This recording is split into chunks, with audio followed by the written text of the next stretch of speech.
여러분 요즘 우리가 살아가면서 새롭게 듣는 그런 말들이 있습니다. 그 말 중에 하나가 제2의 인생 후반전 이런 것입니다. 저희 교회에서도 인생 플러스라고 하는 그런 프로그램을 통해서 제2의 인생을 준비하고 제2의 인생을 어떻게 하나님 앞에 드릴까라고 하는 것을 고민하고 준비하는 그런 프로그램들이 있습니다. 오늘은 특별히 수능 날입니다. 그죠? 예. 여러분 수능인데 한국에서 대학을 간다고 하는 것이 어떻게 보면 첫 번째 인생을 살아가는 데 있어서 굉장히 중요한 의미를 가집니다. 대학은 뭐 직업 선택뿐만 아니라 모든 것에 어떻게 보면 이제 성인으로서 살아가야 하는 모든 것들을 이제 갖추는 어떤 첫 번째의 길이라고 할 수 있는데요. 아마 여기 계신 분들은 그 첫 번째 인생을 계속해서 살아가시는 분도 있고, 그리고 그 첫 번째 인생을 끝내려고 하는 사람도 있고, 그리고 그 첫 번째 인생을 이제 끝내고 두 번째 인생으로 살아가는 그런 분들도 아마 계실 겁니다. 남자로서 세상 요즘을 산다는 것은 쉬운 일이 아닌 것 같습니다. 특히 남자들은 나이가 들면 들수록 좀 불리하게 되는데요. 그게 2023년 남성 고독사 비율을 보면 됩니다. 2023년에 고독사로 죽은 사람이 3,632명 정도가 된다고 하는데요. 그 중에 3,053명, 84.1%가 남자입니다. 그리고 여자는 579명으로 15.9%에 불과합니다. 남성이 여성의 5.3배나 많습니다. 고독사 중에 제일 많이 하는 연령이 언제냐? 50대입니다. 50대가 한 40%에서 54% 정도로 많고요. 그 다음에 60대가 한 20에서 23% 정도로 뒤를 따르고 있습니다. 여러분 이런 일이 왜 일어날까요? 왜 남성에게 이런 일이 일어나고, 여러분 요즘 그 농담을 하더라도 남성, 나이 많은 남성을 위한 농담들이 많고 여성에 대한 농담은 별로 없습니다. 예를 들면 이사 갈 때 이렇게 반려견을 반드시 남자는 챙겨야 됩니다. 아시겠죠? 이사 갈 때 다른 것들을 챙기면 안 되고 꼭 집에 있는 반려견을 반드시 딱 품에 안고 계셔야 됩니다. 왜냐하면 남자는 버리고 가도 반려견은 절대 버리고 가지 않기 때문에 반려견을 꼭 붙들고 있어야 같이 갈 수 있습니다. 아시겠죠? 뭐 그런 농담에서부터 시작해서 뭐 나이가 많아서 이렇게 아침에 일어나서 눈 떴다고 두드러 맞았다, 뭐 이런 이야기들을 이렇게 하는 걸 보면 여러분 그 주요 대상들은 모두 남성입니다. 여성에 대한 농담 같은 것들은 없습니다. 그게 뭐냐 하면 그만큼 남성들의 어떤 사회적 지위나 그리고 남성들이 살아가는 그러한 삶이 어려워졌다라고 생각하는 겁니다. 그런데 이런 일이 왜 일어나느냐? 이런 일이 일어나는 그 많은 원인들이 있을 건데 그 중에 하나가 남자들이 가지고 있는 그러한 어떤 특성 중에 하나가 통제력입니다. 통제력. 남자들은 어떤 것들을 통제하고 지배하고 그것을 가지려고 하는 그러한 어떤 본능적인 것들이 굉장히 크거든요. 근데 그 통제력을 잃어버린다는 것이 남성의 삶에 있어서 굉장히 중요한 것입니다. 근데 그 통제력을 가져다 주는 것이 뭐냐 하면 남성들은 대부분 일입니다. 일. 직장의 일이나 자기가 뭔가를 하고 있다고 하는 것이 남성에게 굉장히 중요한 정체성으로 다가오거든요. 리차드 포스트가 쓴 책이 있습니다. 그 책 이름이 뭐냐면 머니, 섹스, 파워입니다. 돈과 섹스와 권력입니다. 이 세 가지가 어떻게 보면 우리 인간에게 가장 넘어지기 쉬운 이 죄의 세 가지를 이렇게 이야기하고 있는데, 여러분 이 세 가지 중에 가장 오래되고 가장 끊기가 어렵고 가장 죽을 때까지 계속 같이 가는 게 뭐냐면 바로 파워입니다.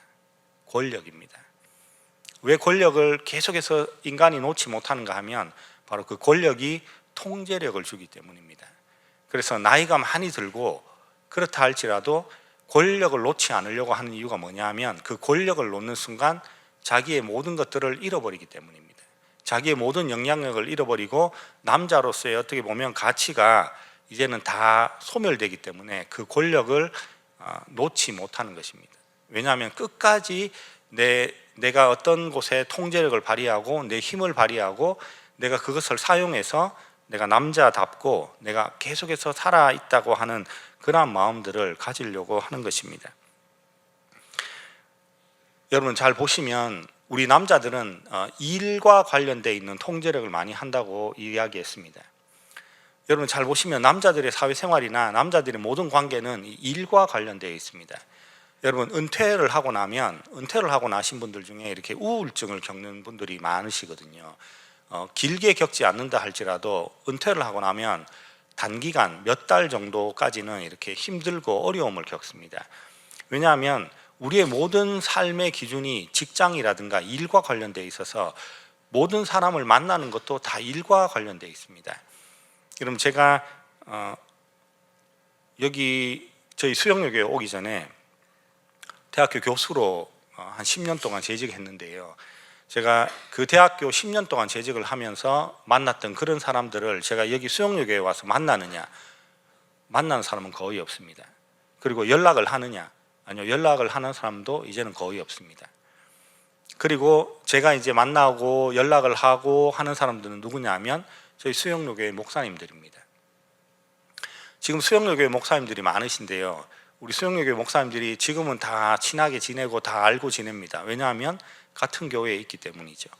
근데 여러분 우리 목사님들이 전부 다 다른 교회를 가고 이제 담임으로 나가시고 여러분 그렇게 되면 이 수십 명의 목사님들이 다 알고 지낼까요? 다 연락하고 지내고 우리 수영여교에 있을 때 다 모여가지고 또 전화하고 또 만나고 저는 그런 분은 정말 드물다고 생각합니다. 뭐 같은 신대원 동기라든가 아니면 사역을 비슷한 지역에 하고 있다든가 여러분 그러지 않으면 아마도 만나거나 연락할 일이 아마 거의 없을 겁니다. 그러니까 여러분 남자들이 은퇴를 하게 되면 그 가지고 있던 사회적인 연결망이 다 끊어지는 거예요. 그 연결망이 다 끊어지고 누구도 찾아주지 않습니다. 여러분 이메일을 보면 그 수많은 이메일이 여러분 은퇴하는 순간 사라집니다. 그렇게 바쁘던 카톡의 메시지도 여러분 은퇴하는 순간 어떻게 보면 대부분 사라집니다. 왜냐하면 더 이상 연결이 되지 않기 때문입니다. 왜 50대가 고독사가 가장 많을까요? 바로 직장에서 실직하는 비율이 50대부터 계속해서 시작되기 때문입니다. 그래서 50대가 실직을 하고 보면 사회적인 고립감 그리고 가정으로 돌아가니까 이젠 가정도 우리에게 따뜻함을 제공하지 않습니다. 왜냐하면 전부 다 사회적인 관계나 이런 데만 몰두하다 보니까 가정에서의 관계, 아내와의 관계나 자녀와의 관계나 이런 것들이 돈을 많이 벌고 열심히 일을 하고 이럴 때는 그게 어느 정도 유지가 되는데 이제 남자들이 그게 떨어지게 되면 이게 이제 남자로서의 역할을 잘 못하게 되는 것이죠. 그래서 남자들이 점점 살아가면서 힘들게 되는 것입니다. 여러분 그렇기 때문에 그런 일이 아직 일어나지 않고 아직 나에게 오지 않았다 그렇게 생각되시면 여러분 사회적인 관계만을 집중할 것이 아니라 여러분 가정의 관계 특별히 아내와의 관계를 계속해서 잘 유지하도록 노력하는 것이 중요합니다. 그렇기 때문에 여러분 가정의 관계를 위해서 저희 교회에 많은 프로그램들이 있거든요. 그런 프로그램들을 꼭 한번 들어보시고 여러분들이 가정의 관계에서 계속해서 행복을 추구할 수 있는 기쁨을 누릴 수 있는 그러한 여러분이 되시기를 축원합니다. 그리고 그 다음에는 저희들의 미래에 관한 것입니다. 제가 말씀드렸듯이 인생을 이제 후반전 인생이 한 번밖에 없었는데 이제는 인생이 2번 정도 있다라고 이렇게 이야기합니다. 그게 왜냐하면 저희들의 세대가 지금 여러분이 살아가는 세대가 여러분의 어떤 아버지 세대와는 달리 여러분의 아버지 세대들은 전부 다 어떻게 보면 한 번의 인생을 살았습니다. 그 말이 뭐냐 하면 오늘 수능 치는 학생들이 수능을 치고 대학을 가면 그 대학이 어디서 나왔는지 대학에서 무엇을 전공했는지 그거 하나 가지고 여러분 평생을 살 수 있는 그런 시기가 있었습니다. 왜냐하면 그렇게 직장을 다니고 여러분 1980년대만 하더라도 직장에서의 그 예를 들면 캐치프레이즈 같은 그런 직장에서 많이 이야기하는 것들 중에 하나가 뭐였냐면 평생 고용이었습니다. 1980년대만 하더라도 이렇게 일본의 영향을 받아서 이제 직장을 다니게 되면 평생 고용이란 말을 많이 썼습니다. 근데 이게 1990년대 후반하고 IMF나 이런 것들을 맞으면서 평생 고용이라고 하는 그런 단어들이 보이지 않습니다. 평생 고용이라고 하는 단어들이 보이지 않고 이제는 그 한 번에 수능으로 가져왔던 그러한 어떤 학벌이나 그런 나에게 내가 가지고 있던 그런 어떤 지식이나 기술들이 이제는 은퇴를 하고 난 다음에는 별로 쓸모가 없어졌습니다. 저희 아버지 세대는 어떠했냐면 사실은 저희 아버지 세대는 뭐 100세라는 말을 들어본 적이 없습니다. 저희 아버지 세대는 은퇴를 하고 나서 10년 안에 대부분 다 돌아가셨습니다. 근데 여러분의 세대, 지금 여러분이 살아가는 이 세대만 이제 처음으로 100세라고 하는 이야기를 하는 것입니다. 여러분이 무엇을 할까, 무엇을 하고 싶나 그런 것들을 생각할 필요가 없습니다. 왜냐하면 그냥 남들이 따라가는 대로 살면 됩니다. 그게 어느까지 보장되어 있냐면 70세까지 보장되어 있습니다. 여러분 그냥 초등학교 졸업하면 중학교 가시면 됩니다. 중학교 가면 고등학교 가시면 됩니다. 고등학교 가면 대학교 가면 됩니다. 대학교 졸업하면 취업하시면 됩니다. 취업하면 결혼하시면 됩니다. 결혼하면 자녀 놓으면 됩니다. 그리고 교회 열심히 다니고 그리고 돈 벌어서 여러분 아파트 평수 늘리고 그리고 자동차 좋은 걸로 계속 바꾸고 그리고 내 자식이 내가 걸어갔던 그 길을 계속 가도록 뒷바라지하고 그리고 노후 준비해서 은퇴하면 10년 안에 죽었습니다. 대부분은. 그래서 여러분 환갑이란 그 생일이 되면 삐까번쩍하게 생일잔치를 하는 겁니다. 왜냐하면 이제 거의 죽을 날이 가까워 왔기 때문이죠. 그래서 여러분 60이 넘거나 뭐 65세에 은퇴를 하거나 그 다음에 이상의 삶을 생각하지 않았습니다. 저희들 아버지의 세대는. 왜냐하면 평균 연령이 그렇게 높지 않았기 때문입니다. 근데 여러분은 정말 아쉽게도 아프거나 사고를 당하지 않는 이상은 기본적으로 85세까지는 다 사십니다. 이게 평균이기 때문에 아마 85세 이상을 살아가실 겁니다. 여러분 그러니까 오래 산다고 하는 것이 반드시 좋은 것은 아니지만 오래 살게 되었기 때문에 이제는 은퇴를 하고 나서도 20년, 30년을 살아야 합니다. 여러분 지금 저희 나라에 황혼이혼이 많거든요. 젊은 부부의 이혼보다 황혼이혼이 굉장히 많습니다. 옛날만 하더라도 보통 한 70세 정도가 되시면 다 많이 돌아가시고 이렇기 때문에 은퇴를 하고 난 다음에는 사실 부부가 살아가는 기간이 그렇게 많지가 않습니다. 몇 년 되지 않습니다. 길어봤자 한 10년 정도 되는 것이죠. 그러니까 10년을 살려고 이혼을 하고 하는 그런 일을 잘 하지 않았습니다. 근데 지금은 여러분 은퇴를 하고 60세에 만약에 은퇴를 하게 되면 30년을 더 살아야 되는 겁니다. 그러니까 그 30년을 부부가 더 살아야 된다는 말은 30살에 결혼해서 60살까지 살아왔던 그 시기를 한 번 더 살아야 된다는 생각을 하게 되는 순간 같이 못 산다는 생각이 드는 거죠. 30년을 그렇게 힘들게 살았는데 또 30년을 한 번 더 해야 된다고? 여러분 그거는 쉬운 일이 아닙니다. 여러분 재수가 없으면 40년을 더 살게 되실 것입니다. 여러분 이렇게 사실은 우리가 향후 남아있는 70세, 80세, 90세 그때는 사실 우리가 뭐를 할지 모릅니다. 왜냐하면 지금의 시기는 70세까지 정도만 세팅이 되어 있거든요. 그런데 이제는 저희 아버지 세대는 그냥 70세까지 그렇게 살고 돌아가시면 되는데 이제는 은퇴를 하더라도 또 20, 30년이 기다리고 있기 때문에 그 20, 30년을 뭘 하느냐를 누가 만들어내야 되는가 하면 바로 여러분들 세대에 만들어야 하는 것입니다. 그러니까 지금 다 잘 모르는 거예요. 다 은퇴를 하고 뭐를 할지를 대부분 모릅니다. 왜냐하면 우리 선배들이 그 길을 걸어갔으면 우리가 알겠죠. 근데 걸어간 적이 없기 때문에 우리가 처음으로 스타트를 해야 되기 때문에 은퇴를 하고 난 다음에 뭘 할지를 모르는 거예요.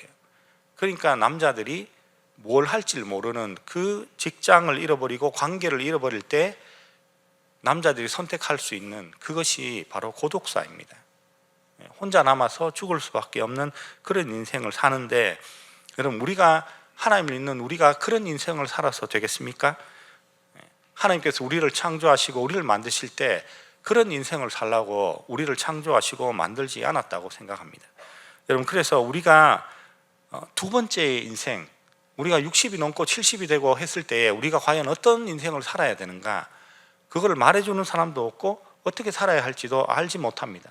그러나 여러분, 우리는 그 길을 만들어야 되고, 그 길을 만들고 나면 우리의 후손들이 어느 정도는 100살까지 사는 인생들은 또 80세, 90세까지는 뭘 할지가 아마 결정이 될 것입니다. 그러면 그들이 우리가 살았던 삶을 아마 따라오겠죠.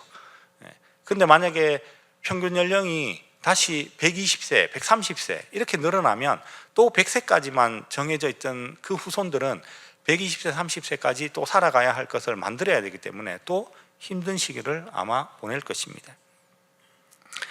여러분, 두 번째 인생을 살아가는데 우리가 한번 생각해 봐야 될 것이 있는데, 두 번째 인생은 우리가 첫 번째 인생에서 중요한 것은 뭐냐면 어떻게 보면 성공입니다. 성공. 경제적인 자립, 경제적으로 많은 재화를 벌어들이는 일, 물질을 많이 벌어들이는 일, 그리고 뭔가 삶에서 좀 더 효용적이고 가치 좀 더 이렇게 뭔가 많은 것들을 가질 수 있는 그런 직업들을 많이 선택하시거든요. 그게 첫 번째 인생입니다. 그리고 인생을 어떻게 보면 그렇게 살아야 합니다. 내가 40대, 50대를 넘어가면서 경제적으로 그리고 사회적인 지위적으로 그런 것들을 많이 모으고 축적하고 사는 것이 자연스럽습니다. 그렇게 살아야 되는데, 그런데 우리가 가야 하는 두 번째 인생은, 두 번째 인생에서 그러한 효용적인 부분이나 물질적인 부분을 많이 추구하시면 사실은 그렇게 살아갈 수 있는 분들은 정말 몇 사람 되지 않습니다. 나이가 많이 들어서 성공하는 케이스들이 그렇게 많지 않은데, 나이가 많이 들어서 성공하는 케이스 중에 하나가 KFC 아시죠? 켄터키 프라이드 치킨이라고. 켄터키 프라이드 치킨 KFC에 가보면 가끔씩 이렇게 가면 이렇게 KFC 앞에 이렇게 인형, 이렇게 나이가 많은 할아버지 인형이 있거든요. 그 나이가 많은 할아버지, 켄터키 프라이드 치킨을 만든 그분이 이렇게 나이가 많아서 켄터키 프라이드 치킨을 만든 거예요. 그래서 나이가 많을 때 그분이 어떻게 켄터키 프라이드 치킨을 만들었냐 하면, 이제 대부분 이제 할 걸 다 하고 이제 나이가 어느 정도 많았는데 할 일이 별로 없어가지고 이렇게 그 놀이터에서 이렇게 시소로, 그러니까 그네를 이렇게 왔다 갔다 타고 있다가 뭘 할까 이렇게 가만히 생각해 보니까 어렸을 때 자기 할머니인가 어머니가 만들어 주신 그 닭 요리가 생각이 나더래요. 그게 이제 닭을 튀겨 가지고 이렇게 주는 거였는데, 그게 이제 그렇게 맛있어서 그 사람이 그 켄터키 프라이드 치킨이라고 하는 것들을 나이가 많이 들어서 성공을 해서 물질적으로 굉장히 부유하게 된 사람입니다. 그러니까 그런 류의 어떤 예를 제외하고는 사실은 나이가 들어서 돈을 많이 번다든가 내가 뭔가 권력을 많이 쥔다든가 통제력을 많이 가진다든가 하는 그러한 것들을 추구하시게 되면 두 번째 인생이 그렇게 쉽지 않게 된다는 것입니다.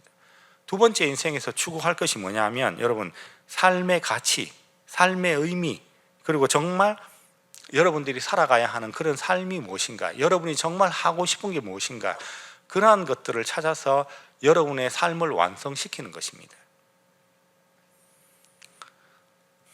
근데 여러분, 우리 대한민국 학생들에게 너 앞으로 뭘 하고 싶어? 이렇게 물으면 대부분 학생들의 8, 90%가 뭐라고 말하는가 하면 몰라요입니다. 너의 꿈이 뭐야? 몰라요. 너 앞으로 뭘 하고 싶어? 몰라요. 몰라요입니다. 여러분, 왜 모르겠습니까? 왜 모르냐 하면 우리나라 학생들은 딱 한 가지만 시켜봐요. 그게 뭐냐면 공부시키는 겁니다. 공부만 시킵니다. 다른 것들을 할 수 있는 여력을 주지 않아요. 공부만 시킵니다. 그래서 뭘 아느냐? 내가 공부를 잘하는지 못하는지 확실하게 압니다.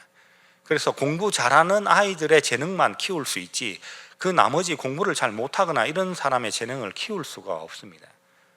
그렇기 때문에 여러분 어떻게 보면 여러분이 살아왔던 첫 번째 인생이 정말로 여러분이 원하는 인생인지 한번 생각을 해볼 필요가 있습니다.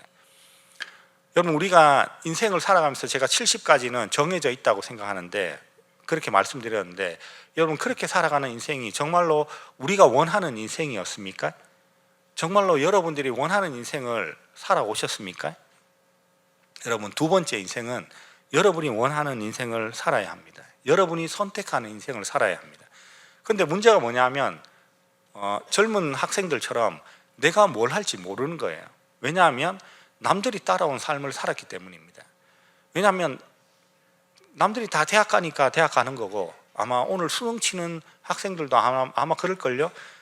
다 수능을 치니까 자기도 치는 거지 자기가 반드시 수능을 쳐서 반드시 대학을 가서 내가 반드시 해야 하는 일이 있다고 사명을 가지고 대학 가는 아이들이 몇 명이나 되겠습니까? 그냥 남들이 수능을 치니까 치는 거고 부모님들이 성적이 좋으면 부모님들이 가라고 하는데 사회가 가라고 하는 곳에 거기에 원서를 넣는 것이고 그리고 그렇게 되면 그 직장을 가는 것이고 그냥 그렇게 살면 또 결혼하라고 하니까 결혼을 하고 그리고 직장을 다니고 여러분 우리 아버지 세대가 걸어갔던 그 길을 내가 계속 따라가는 그 삶이 정말로 여러분의 삶입니까? 아니면 그 사람들이 누군가가 만들어 놓은 그 길을 가는 것입니까? 여러분 저는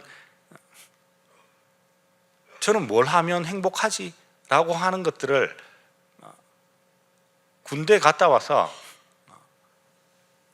제가 군대 갔다 와서 외국에 배낭여행을 한번 간 적이 있었는데 배낭여행을 가서 어떤 미국 사람을 만났습니다. 미국 젊은 사람이었는데 이제 이야기하다 보니까 그 사람의 인생이 뭐였냐 하면 6개월을 세계 여행하는 겁니다.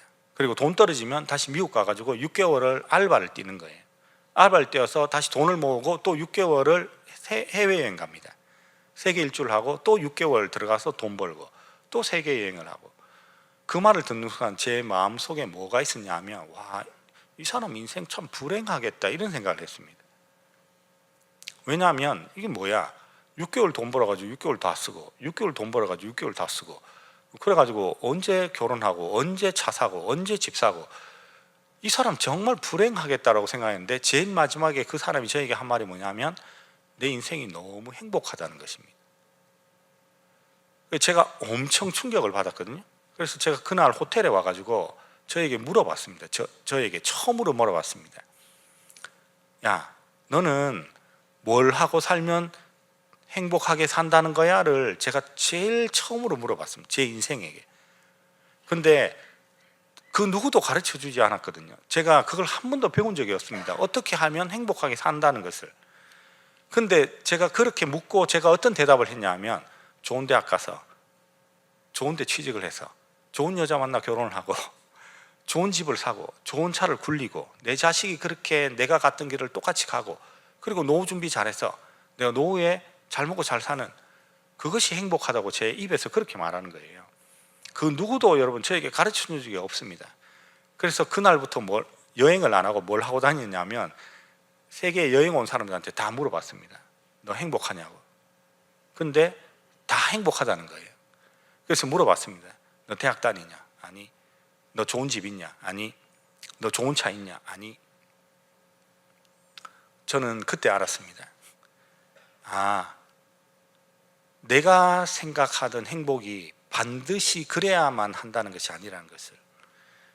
내가 생각하는 행복은 그냥 많은 행복 중에 한 개라는 것을.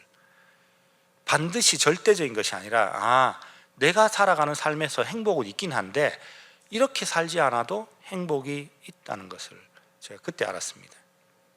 그래서 여러분 두 번째 인생은 그냥 사시는 게 아니라 오늘 제목처럼 여러분 독특한 인생을 사셔야 합니다. 여러분만의 인생을 살아야 합니다. 하나님께서 주신 여러분만이 갖고 있는 재능, 여러분만이 갖고 있는 그러한 것들, 원하는 그 것들을 위해서 여러분 사셔야 합니다. 그걸 발견하고 여러분이 하고 싶은 걸 사셔야 해요.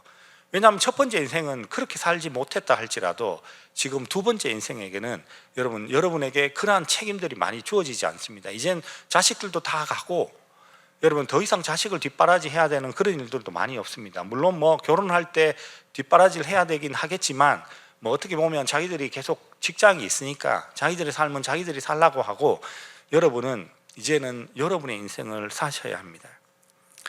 여러분의 인생을 살기 위해서 뭘 해야 되는가 하면 여러분이 살아왔던 첫 번째 인생을 다시 한번 돌아봐야 합니다.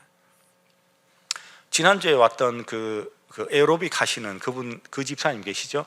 제가 그 집사님의 그 이야기를 들으면서 그 집사님의 인생 중에 어떤 것이 저에게 많이 와닿냐 하면, 그분이 그렇게 말씀하셨어요. 자기 아버지가 굉장히 좋지 못한 분이었다고. 자기 아버지가 이렇게 가정에서 폭력을 휘두르시고 부모님도 이혼을 하시고 여러분 그런 좋지 못한 그 가정에서 살았다고 이야기했습니다. 근데 만약에 그 인생이 그 집사님의 인생이 그곳에 만약에 함몰되어서 살았다고 하면 그 집사님의 인생은 아마 여기 와서 지난주에 여기 와서 이야기를 할 만큼 그런 인생을 살지 못했을 겁니다. 근데 그 집사님을 잘 보면 자기의 그 과거에 살아왔던 그 삶을 뛰어넘은 거예요. 자기의 가정이 그랬지만, 자기의 아버지가 그랬지만 자기는 그런 아버지의 인생을 밟지 않았습니다.